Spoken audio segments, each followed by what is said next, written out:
أعوذ بالله من الشيطان الرجيم بسم الله الرحمن الرحيم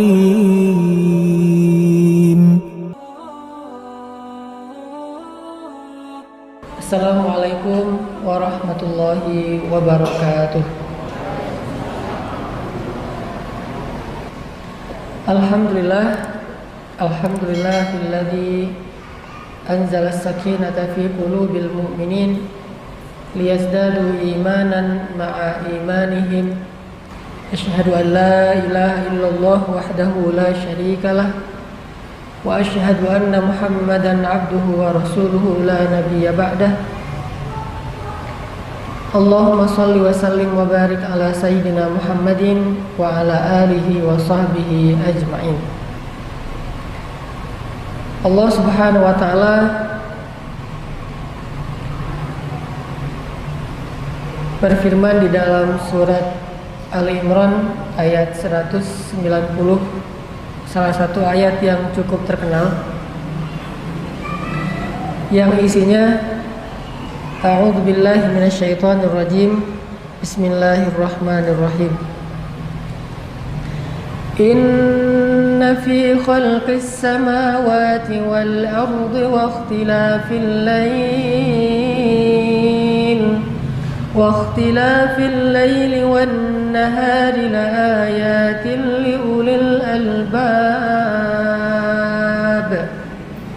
alladzina yadhkuruna Allaha qiyaman wa qu'udan wa 'ala junubihim wa yatafakkaruna fi khalqis samawati wal ardi Rabbana ma khalaqta hadza batilan subhanaka faqina 'adzaban nar. Shadaqallahul azim. Rasulullah sallallahu alaihi wasallam bersabda, min husni islamil mar'i tarkuhu ma la yu'nih. Di antara tanda-tanda kesempurnaan atau baiknya Islam seseorang adalah dia meninggalkan apa-apa yang tidak bermanfaat atau berfaedah. Teman-teman yang dirahmati Allah,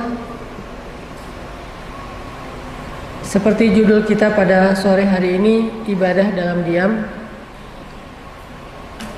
Kalimat ini adalah kalimat yang disampaikan oleh para ulama bahwa dalam Islam itu tidak ada perbuatan ataupun kondisi yang sia-sia. Bukan hanya ucapan seseorang saja yang bisa berpahala dan bernilai ibadah. Bukan hanya perbuatan zahir saja yang bisa bernilai ibadah. Tetapi juga dalam Islam perasaan bisa juga bernilai ibadah, bisa juga bernilai maksiat. Bisa berpahala, bisa berdosa. Perasaan. Jadi kita punya perasaan suka atau benci. Suka dan benci ini bisa anugerah dari Allah, bisa musibah. Bisa ibadah, bisa maksiat. Bisa berpahala, bisa menambah dosa. Padahal cuma suka doang tuh. Mencintai sesuatu atau benci terhadap sesuatu, suka kepada sesuatu atau enggan terhadap sesuatu, itu aja bisa bernilai pahala, bisa bernilai dosa. Makanya cinta itu adalah anugerah dari Allah. Tetapi ketika dia disalahartikan bisa menjadi musibah dan salah satu di antara fitnah-fitnah syaitan. Itu perasaan dalam Islam.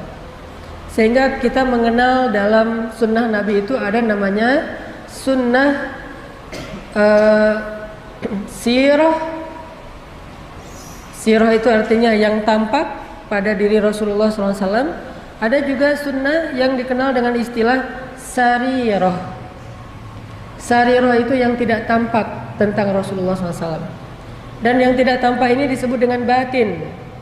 Urusan-urusan di dalam diri beliau, termasuk apa yang membuat Nabi suka, apa yang membuat Nabi tidak suka. Hal-hal yang Nabi senang, hal-hal yang Nabi tidak senang. Hal-hal yang buat Nabi marah, hal-hal yang buat Nabi bahagia. Termasuk diamnya Nabi SAW adalah sunnah yang dikenal dengan istilah sunnah sarirah, atau sebagiannya kadang-kadang termasuk dalam kategori takririyah atau persetujuan Nabi SAW. Ini artinya teman-teman bahwa dalam Islam ibadah bukan hanya dilakukan secara zahir, tampak ruku, sujud, berdiri dan amal-amal zahirnya. Tetapi ibadah juga bisa kita lakukan padahal kita tidak melakukan gerakan-gerakan sholat. Padahal kita tidak menginfakkan harta secara terlihat zahir, tetapi tetap bernilai ibadah di sisi Allah Subhanahu wa taala. Dan salah satunya adalah ibadah melalui tafakkur tentang kebesaran Allah Subhanahu wa taala. Jadi bisa ibadah dengan merasakan perasaan-perasaan yang baik, bisa juga ibadah dengan memikirkan hal-hal tentang kebesaran Allah. Ini dua-duanya ibadah dalam diam. Kayak misalnya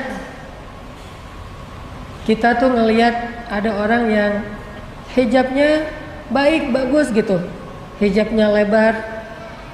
Terus juga kalau laki-laki kelihatan misalnya secara zahir orangnya rajin tilawah Al-Quran, lalu dalam hati kita muncul rasa suka, muncul rasa senang, muncul rasa respect, tertarik, takjub kepada pemandangan itu, maka ini termasuk perasaan yang insya Allah diridhoi Allah, berpahala. Sekedar gitu doang tuh. Kayak misalnya kita ngelihat ada seorang anak muda membantu orang tua di jalan nyebrang misalnya, atau dia sangat berkhidmat, sangat berbakti kepada kedua orang tuanya.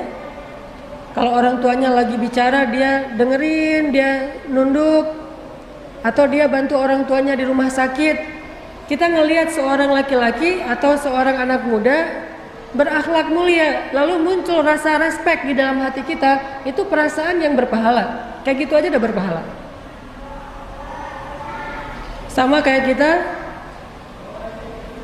merasa respek atau tertarik ketika melihat orang yang misalnya pulang balik masjid, rumah, atau di kantor begitu sudah waktunya sholat zuhur, dia yang duluan berwudu, dia yang ke musola lebih dulu, dia yang mengumandangkan azan di kantor kita, lalu kita muncul rasa tertarik, kagum, takjub kepada orang kayak gitu.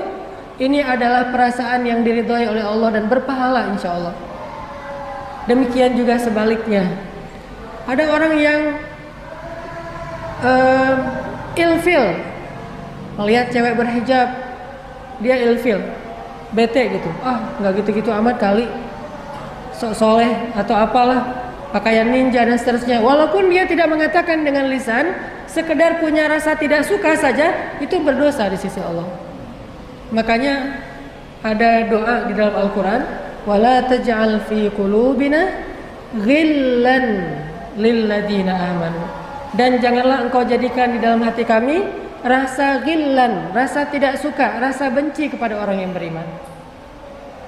Karena perasaan pun ada nilainya, berpahala atau dosa di sisi Allah Subhanahu wa taala.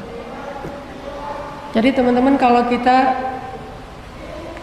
pengen dapat pahala dalam diam, maka kendalikanlah perasaan kita.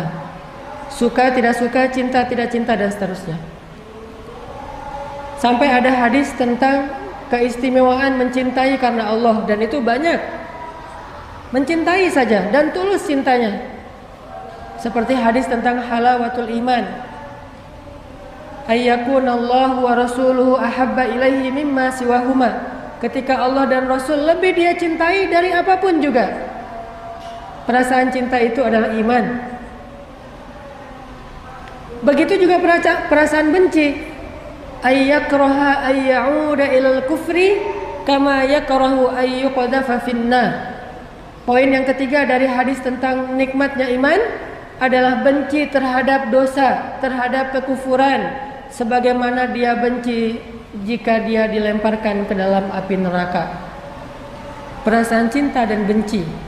Jadi jangan katakan bahwa Islam itu tidak ada kebencian, ada, tapi kebenciannya terhadap kebatilan, kebenciannya terhadap kedurhakaan, kebenciannya terhadap kerusakan, kebenciannya terhadap kejahatan.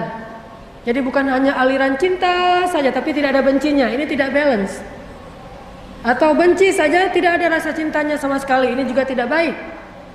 Karena cinta dan benci bisa menjadi tanda-tanda keimanan seseorang, bahkan berpahala di sisi Allah Subhanahu wa taala walaupun cuma diam saja.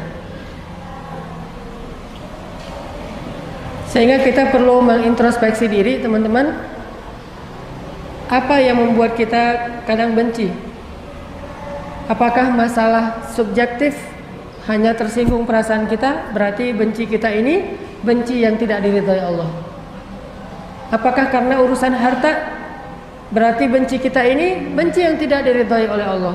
Gara-gara persaingan bisnis jadi benci, gara-gara ada yang nilainya lebih tinggi dari kita jadi benci sama dia. Ini orang yang baper yang tidak diridhai Allah Subhanahu wa taala. Tetapi kalau kita bencinya bukan orang tetapi perbuatan dosanya, insya Allah itu benci yang diridhai Allah. Cuman pada kesempatan ini kita akan lebih banyak membahas ibadah dalam diam yang kedua. Bukan ibadah dalam diam dalam arti perasaan, tetapi dalam angle ibadah tafakkur. Sebagaimana tadi ayat yang saya baca di surat Ali Imran 190, gimana caranya kita beribadah dengan cara bertafakkur terhadap kebesaran ayat min ayatillah, kebesaran Allah Subhanahu wa taala. Kalau kita perhatikan, kata para ulama, ilmu itu ada dua. Ada ilmu yang didapatkan dengan cara membaca, yang didapatkan dengan cara mendengar, yang didapatkan dari seorang ulama, yang didapatkan dari buku, namanya teori, atau dikenal dengan saqafah, wawasan. Ada juga ilmu yang didapatkan bukan dengan cara membaca, tidak tertulis di dalam kertas ataupun teks, tetapi didapatkan dengan cara mentafakuri, memikirkan, merenungkan, dan objeknya bukan tulisan, bukan bacaan, bukan huruf, tetapi objeknya adalah semesta. Itu dikenal dengan istilah hikmah.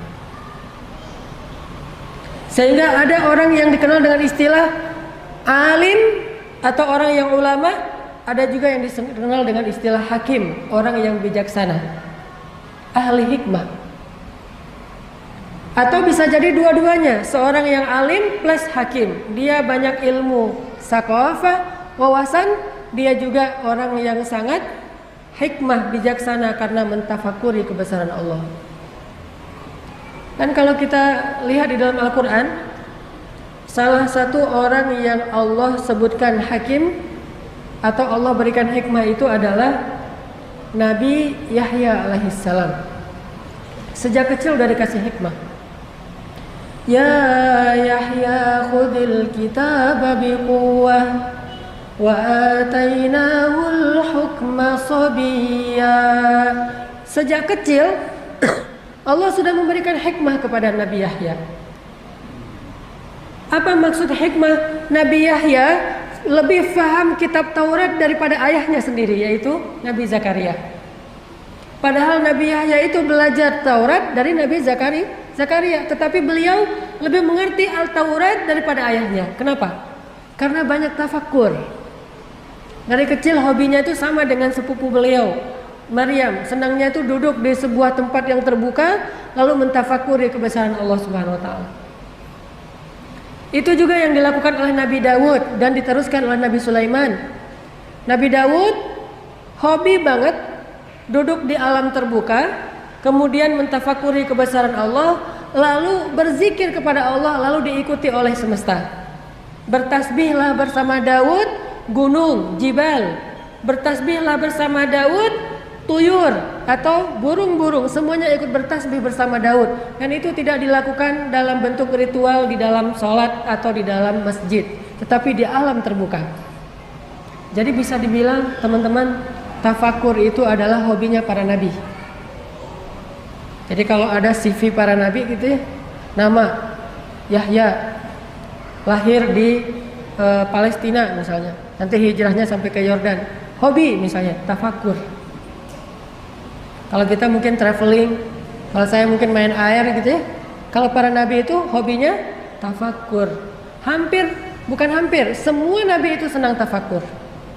Semua nabi. Walaupun yang terkenal adalah Nabi Ibrahim, tafakur. Lihat bintang, ini Tuhan enggak ya? Lihat bulan, inikah Tuhan? Lihat matahari, benarkah ini Tuhan karena dia lebih besar? Tafakur dalam mencari kebenaran. Lalu Allah membimbingnya kepada kebenaran. Lalu terkenal juga tafakurnya Sulaiman. Terkenal juga tafakurnya Nabi Ayub ketika beliau sakit. Terkenal juga tafakurnya Nabi Musa ketika di Madian dan di Bukit Tursaina. Terkenal juga tafakur yang sangat banyak dari para anbiya. Makanya Nabi Yahya lebih paham kitab Taurat daripada Zakaria, karena salah satu hobi yang paling disukai Yahya itu sejak dari kecil adalah tafakur. Dari kecil. Makanya buat ibu-ibu nih, biasakan anak kita tafakur, Bu. Gimana caranya? Pancing, kasih dia pancingan, kasih dia semacam clue gitu buat dia mentafakur. Biasakan dia, bantu dia, bimbing dengan tafakur. Misalnya pas lagi jalan ngelihat apa, kaitkan dengan Allah. Apapun yang terjadi dikaitkan dengan Allah. Apapun yang terjadi dihubungkan dengan Allah. Harus dihubungkan dengan Allah.